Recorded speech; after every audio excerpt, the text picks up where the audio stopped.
Hello students. So question of the day series fourth question ಈಗ ಇವತ್ತು ಮಾಡ್ತಾ ಇರೋದು. So probability of occurrence of an event A is 1/2 ಅಂತ ಇದೆ question ಅಲ್ಲಿ, and that B is 3/10 ಅಂತ ಕೊಟ್ಟಿದ್ದಾರೆ. A and B are mutually exclusive ಅಂತ ಕೊಟ್ಟಿದ್ದಾರೆ.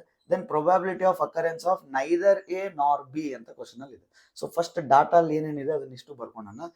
So occurrence of event A is 1/2 ಅಂದರೆ ಸೊ ನಾನು P of A equal to 1/2 ಅಂತ ಬರ್ಕೊಂಡಿನಿ.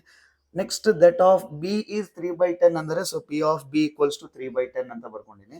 ನೆಕ್ಸ್ಟ್ ಇನ್ನೊಂದು ಗಿವನ್ ಡಾಟಾ ಏನಿದೆ, A and B are mutually exclusive ಅಂತ ಹೇಳಿದೆ. So A and B are mutually exclusive ಅಂದ್ರೆ ನಮಗೆ ಗೊತ್ತು ಎ ಇಂಟರ್ಸೆಕ್ಷನ್ ಬಿ ಎಂಟಿ ಆಗುತ್ತೆ ಅಂತ. ಸೊ ಈ ಬೇಸ್ಡ್ ಮೇಲೆ ಕ್ವಶನ್ಸ್ ಬರುತ್ತೆ. ಸೊ ಎ ಇಂಟರ್ಸೆಕ್ಷನ್ ಬಿ ಎಂಟಿ ಆದ್ರೆ ಅದ್ರ ಪ್ರೊಬಾಬಿಲಿಟಿ ಏನಾಗುತ್ತೆ, ಸೊ ಸೆಟ್ ಎಂಟಿ ಇದೆ ಅಂದ್ರೆ ಪ್ರೊಬಾಬಿಲಿಟಿ ಆಲ್ವೇಸ್ 0 ಬರುತ್ತೆ. So P of A intersection B 0 ಆಯ್ತು. ಸೊ ಇದಿಷ್ಟು ಡಾಟಾ. ಬಟ್ ನಮಗೆ ಫೈಂಡ್ ಮಾಡಕ್ಕೆ ಏನ್ ಕೇಳಿದ್ರೆ, probability of occurrence of neither A nor B ಅಂತ ಕ್ವಶನ್ ಕೇಳಿದ್ರೆ. ಸೊ ನೈದರ್ ಎ ಅಂದ್ರೆ A dash complement of A, neither B ಅಂದ್ರೆ B dash. So neither A nor B ಅಂದ್ರೆ ಎರಡು ಆಗ್ಬಾರ್ದು ಅಂತ ಹೇಳ್ತಾ ಇದಾರೆ. ಸೊ ಅದಕ್ಕೆ A dash intersection B dash ಅಂತ ಮಾಡಿ. ಸೊ ನಾವು ಡಿ ಮಾರ್ಗನ್ಸ್ ಲಾ ಗೊತ್ತು, ಫಸ್ಟ್ ಪಿ ಅಲ್ಲಿ ಓದಿದ್ವಿ De Morgan's law. So De Morgan's law use ಮಾಡಿದ್ರೆ A dash intersection B dash next ಏನಾಗುತ್ತೆ, A union B whole dash ಬರಿತೀವಿ.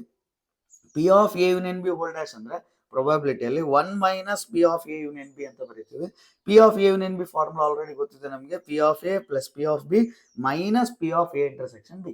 ಸೊ ಈಗ ಸಬ್ಸ್ಟಿಟ್ಯೂಟ್ ಮಾಡಿ, ನಮ್ಗೆ ಏನು ಗಿವನ್ ಡಾಟಾ ಇದೆ ಅದನ್ನೆಲ್ಲ ಸಬ್ಸ್ಟಿಟ್ಯೂಟ್ ಮಾಡಬೇಕು. So 1 minus P of A ಅಂದ್ರೆ 1/2, ಪಿ ಆಫ್ ಬಿ ಅಂದ್ರೆ 3/10, P of A intersection B ಅಂದ್ರೆ 0. ಸೊ ಅದನ್ನ ನಾನು ಬರಿತಾ ಇಲ್ಲ. ಸೊ ಜಸ್ಟ್ 1/2 ಪ್ಲಸ್ 3/10 ಬರಿತಾ ಇದ್ದೀನಿ.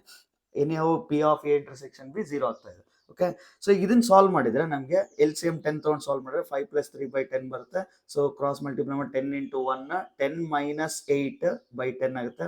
10 ಮೈನಸ್ 8 ಅಂದ್ರೆ 2/10. 2/10 ಸಾಲ್ವ್ ಮಾಡಿದ್ರೆ ನಮ್ಗೆ 1/5 ಬರುತ್ತೆ. So answer 1/5. ಸೊ ಈ ಪ್ರೊಬಾಬಿಲಿಟಿ ಕ್ವಶನ್ ಸಾಲ್ವ್ ಆಗ್ಬೇಕಂದ್ರೆ ನಮಗೆ ಮ್ಯೂಚುವಲಿ ಎಕ್ಸ್ಕ್ಲೂಸಿವ್ ಅಂದ್ರೆ ಏನಂತ ಗೊತ್ತಿರಬೇಕು. Next neither A nor B ಅಂದ್ರೆ ಯಾವ ತರ ಸಾಲ್ವ್ ಮಾಡ್ಬೇಕನ್ನೋದು ಗೊತ್ತಿರಬೇಕು. ಸೊ ಇದಿಷ್ಟು MCQ ಲೆವೆಲ್ ಇದೆ ಕ್ವಶನ್. ಸೊ ಇದು MCQ level mutual exclusive neither A nor B question. So practice ಮಾಡ್ಕೊಂಡ್ರೆ ಇದನ್ನ 1 ಮಿನಿಟ್ ಅಲ್ಲಿ ಸಾಲ್ವ್ ಮಾಡ್ಬೋದು. Okay, see you in the next video. Bye.